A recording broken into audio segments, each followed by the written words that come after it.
Hello and welcome to the NBA Outlet. I'm your host, Nick Fay. With me, as always, Kory Waldron. What's up, Kory? You alive? This is my Jordan flu pod of 2019. Hopefully my only one, but I'm all right. I'm alive. He's alive. He made it to the show. We got to give him props. Give him a round of applause. But we got to break into some nasty stuff. We got some hot take, some shot fake. And then, as always, check us out, iTunes, Blog Talk Radio, OTGBasketball.com, Google Play, and YouTube. But sadly, to start off, we do have to talk about an injury. Jusuf Nurkic suffered a major injury last night, ankle/leg, obviously compound fracture, had successful surgery today, but he's going to be out the rest of the season, and a really disappointing injury, which has happened a little bit too much for Portland. Yeah, I mean, for me, obviously I was sick, so I didn't stay up late to watch this it was double overtime, right? Yeah, double it was. Thriller? Don't remind me. Right. Sorry, your Nets were on the wrong end of that. I know that. So was my sleep schedule. It reminded me, though, that people always have it worse than me, as I was headfirst in the garbage can. It reminded me that there's always something worse. But for the Blazers and Nurkic, it's unfortunate. Nurkic was having a career year. Obviously, McCollum went down, but Lillard has been fantastic this year. The Blazers look like they may have actually been a threat, at least in the first round, to advance in the playoffs, which obviously last year they got swept.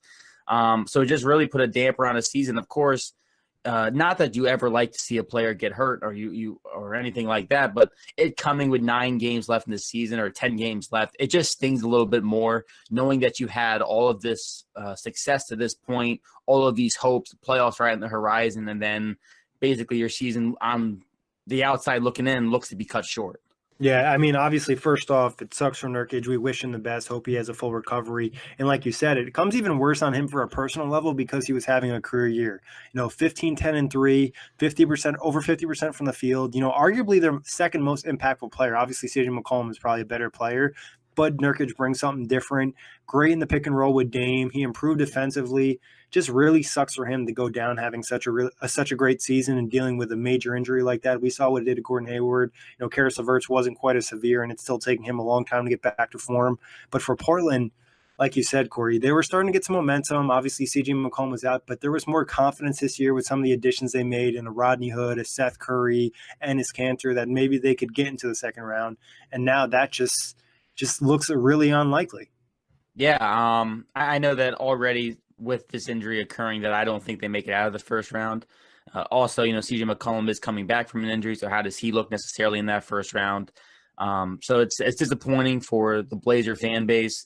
Obviously, Dame Lillard, Terry Stotts, they're going to have that team, next man up mentality. They're going to continue to play hard. They're one of the hardest playing teams on a nightly basis. So you don't have to worry about that, but it's sad.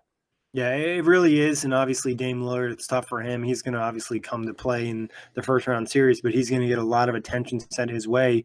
How much does that Enes Kanter signing help right now, or it still doesn't really matter?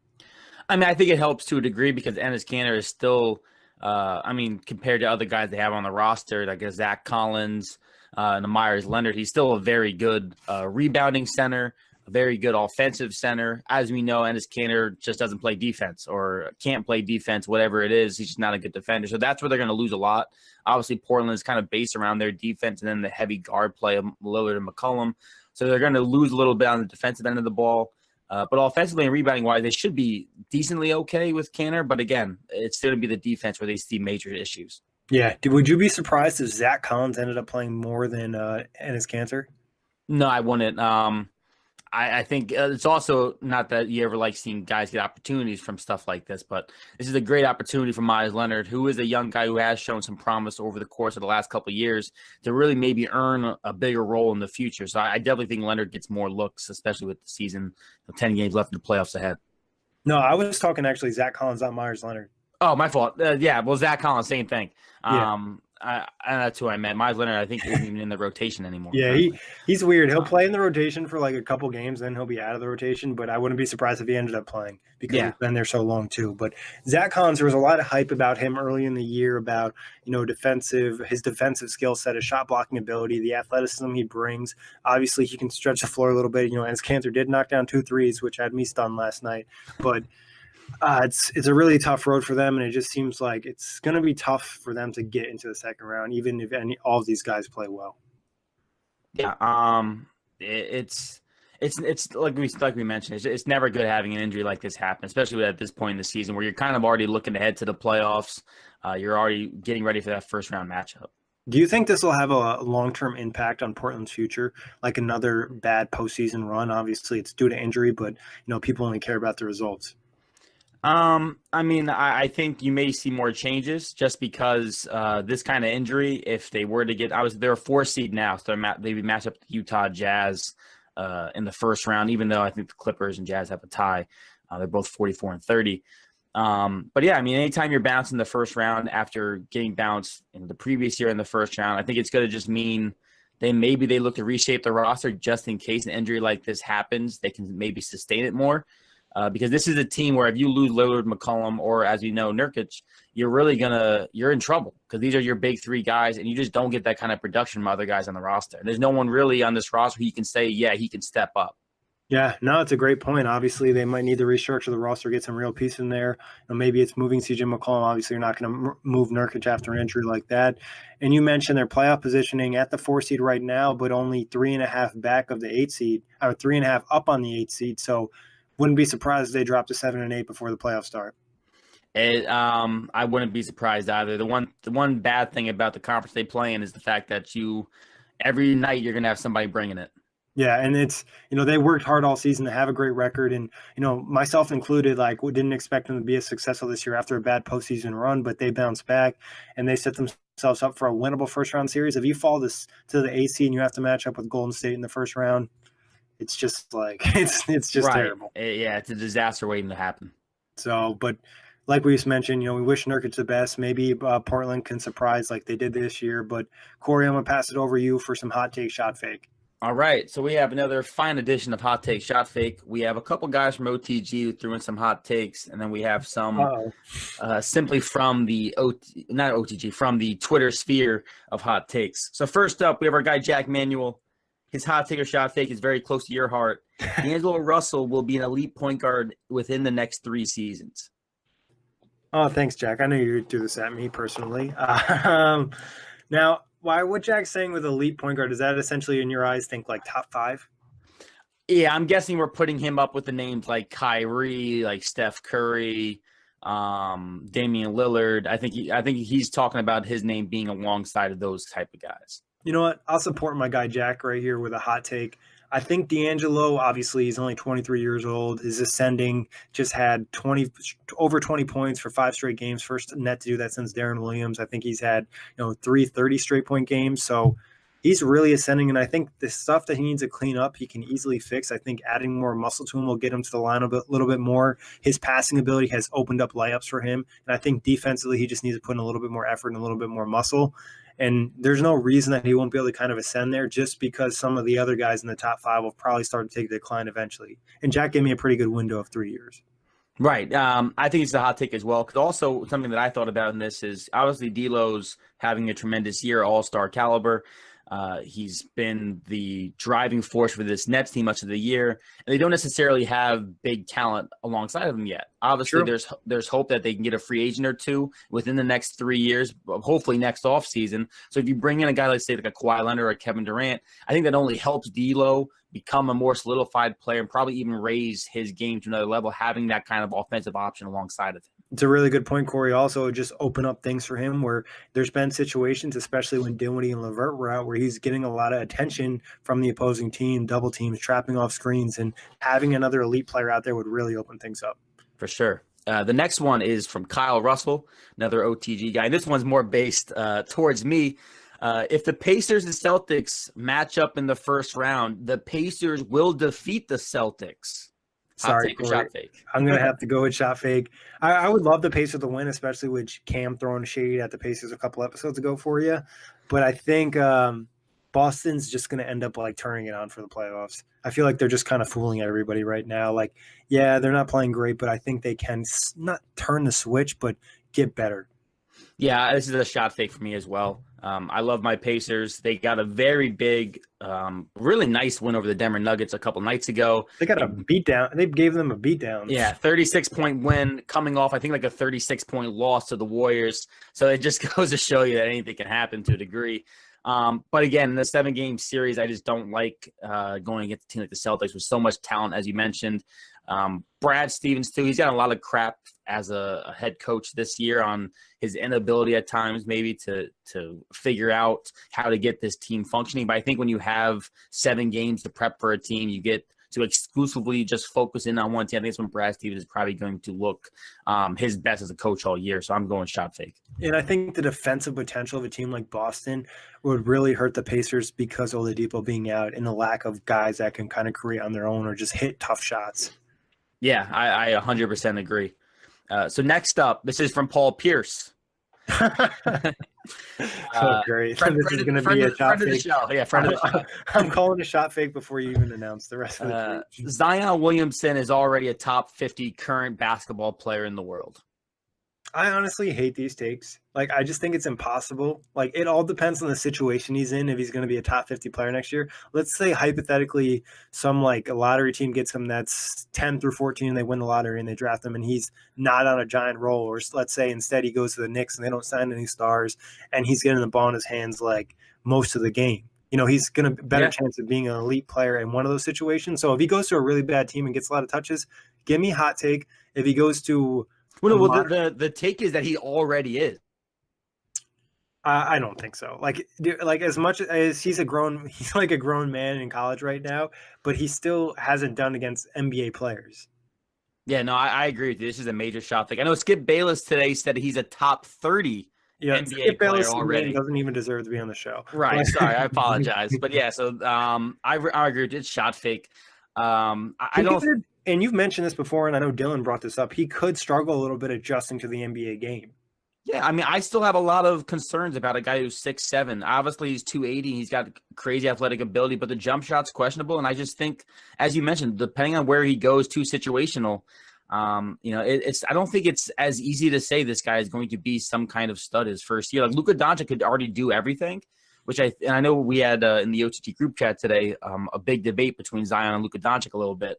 But I think like Luka just could do everything. So you saw him and he's more of a sure thing. Like obviously Zion's got the crazy raw athletic ability and everything like that, but I just don't think it's a sure thing. Yeah, I think it's hard to say a sure thing. I mean, would I be surprised if he's a top 50 player next year? No, not at all. But to say he's one at this moment, and I think a lot of things when people are talking top 50 player, it's like not top 50 players you would start your franchise with. It's like top 50 players if you're creating a roster today that would win that game. For sure.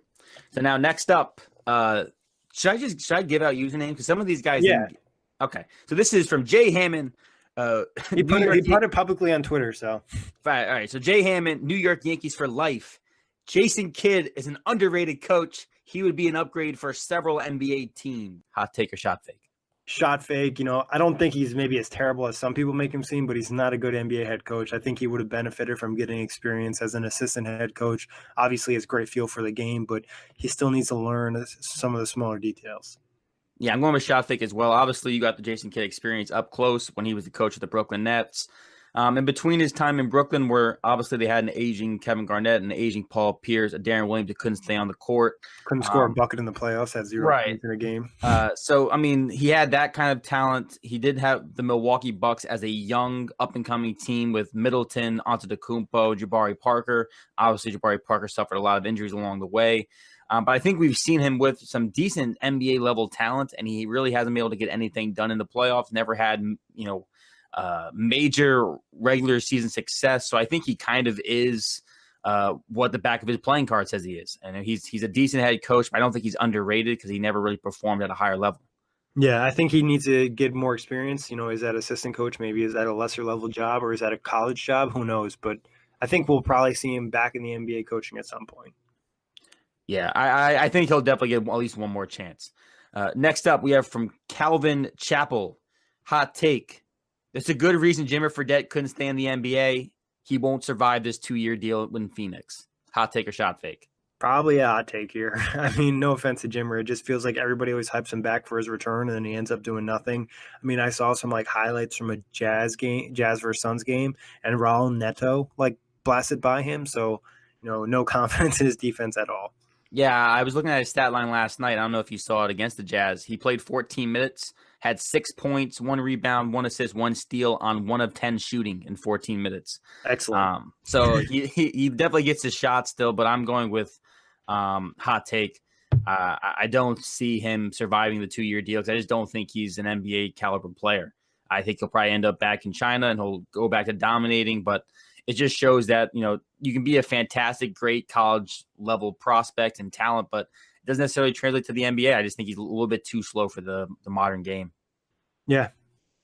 Next up from Sexton Mentality. Yes, this is a Cleveland Cavalier fan. That's a good username. Shout out to him or her.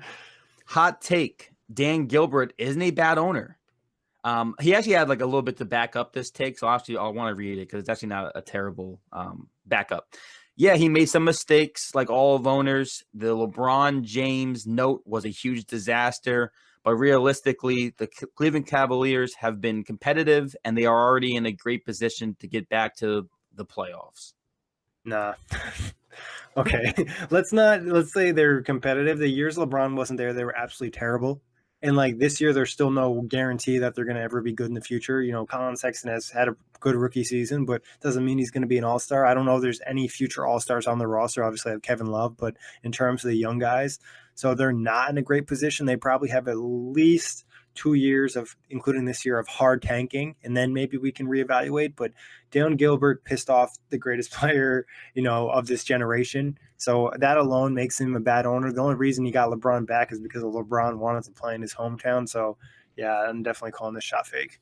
I'm going with shot fake as well. The note and the way he put it out there after what LeBron gave. He's done plenty of other questionable things too, and I think politically, I don't even want to get into that. Right, some negative ties. Right, the way he stands politically is certainly something to note.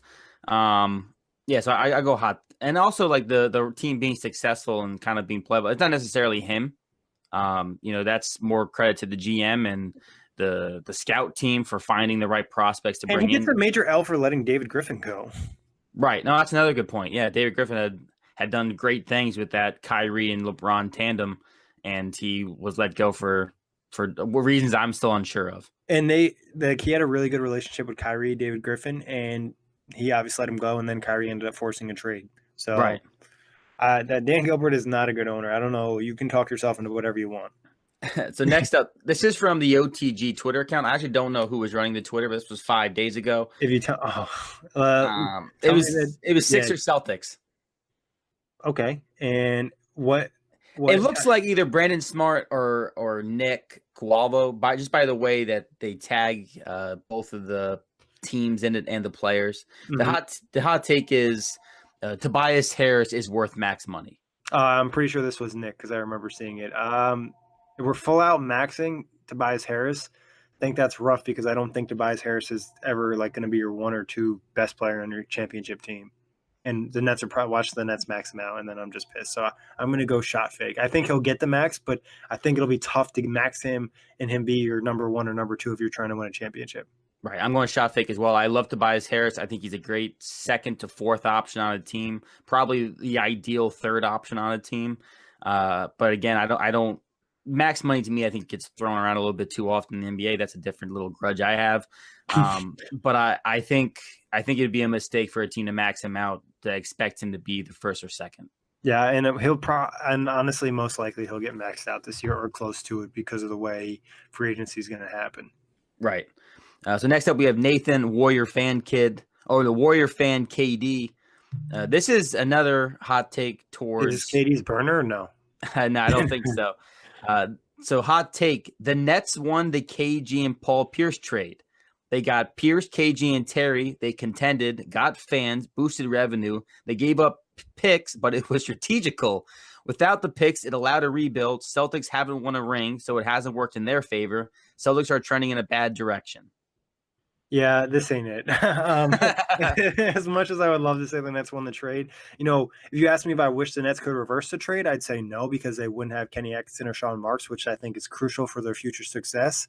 And obviously the way they've gotten D'Angelo Russell, Karis LeVert, Jared Allen, different ways along those lines. So I wouldn't reverse the trade, but if the Nets could go back and rearrange the trade, they would. Obviously trading 4 first-round picks for KG and Pierce ended up leaving after one season. I think the most positive you could take out of it is KG turned into Thad Young and Thad Young turned into Karis LeVert. Like that's the only thing. But they ended up with Jaylen Brown and Jason Tatum. Terry Rozier, I'm not like a giant fan of, but still, I think that in Colin Sexton ended up being the pick that they got sent to the Cavs. So I think overall, obviously, just a lot of good young players from the Nets picks that went to Boston. So you can't call it a win. Yeah, I mean, I think if you're saying like it's because a part of me wants to say this is a hot take. So I think the Nets are in a good position, but to say the Nets won the KG trade is a shot fake because obviously they didn't win that trade.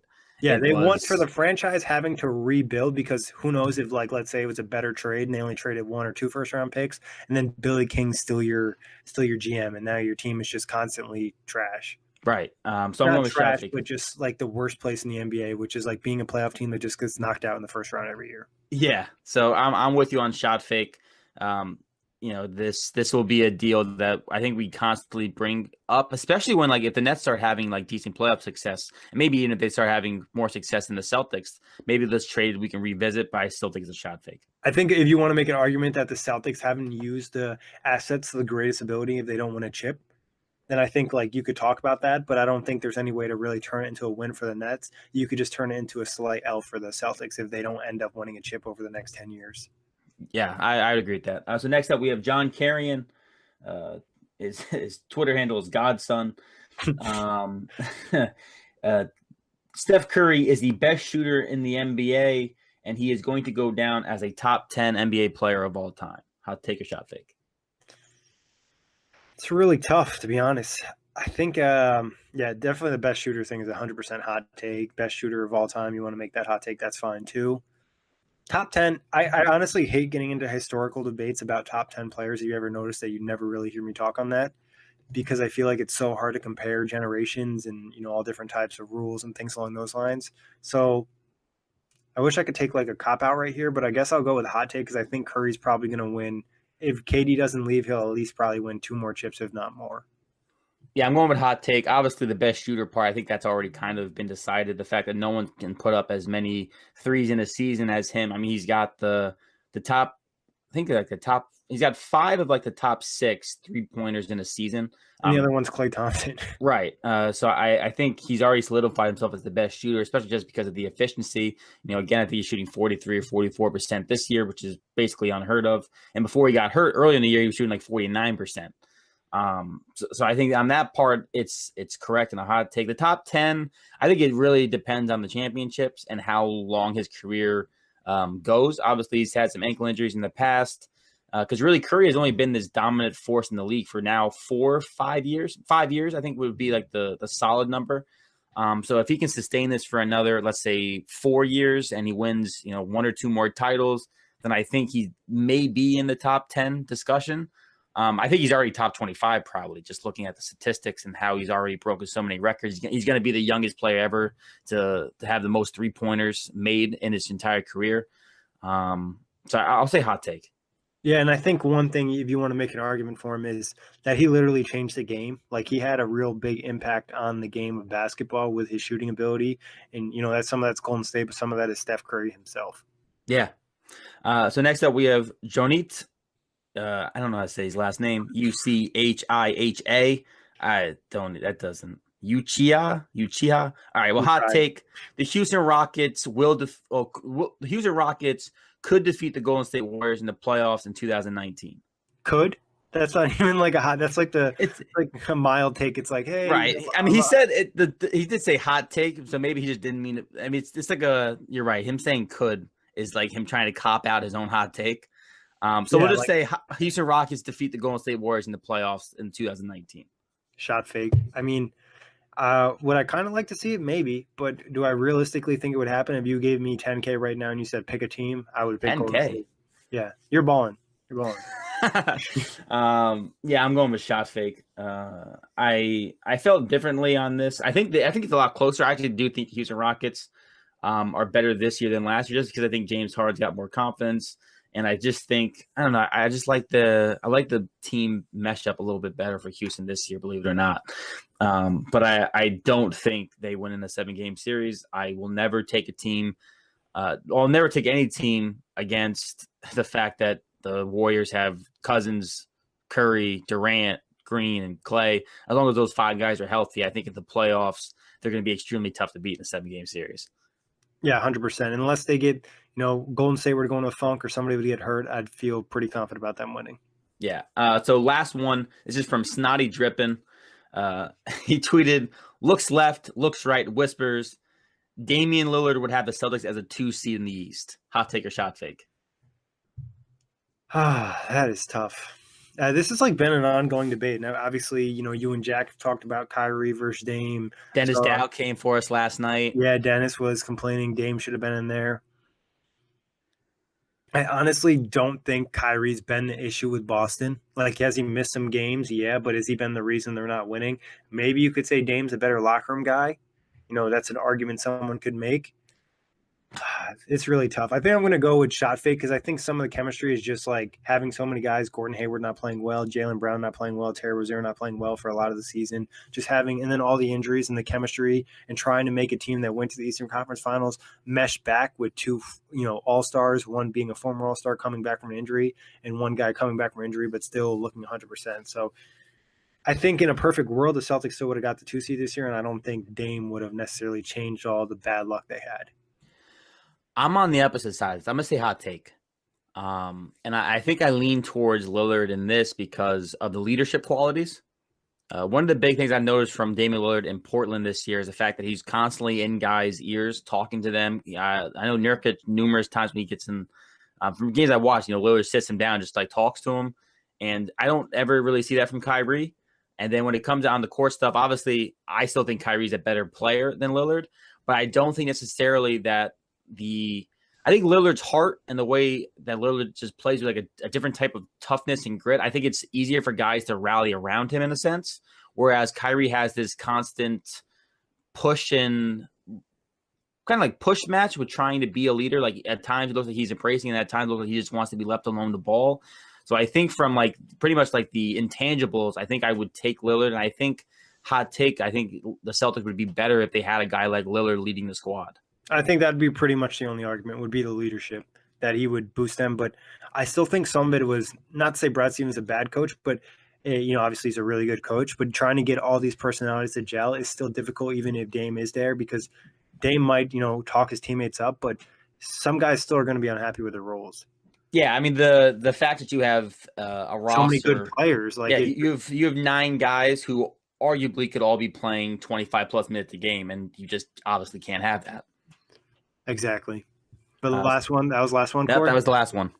All right, guys, that wraps up. This was a little bit of an express episode. We'll hit you later in the week with another one. As always, thank you for listening. Thanks for hopping on, Kory, and check us out iTunes, Blog Talk Radio, OG Basketball.com, Google Play, and YouTube. Peace out, Knuckleheads.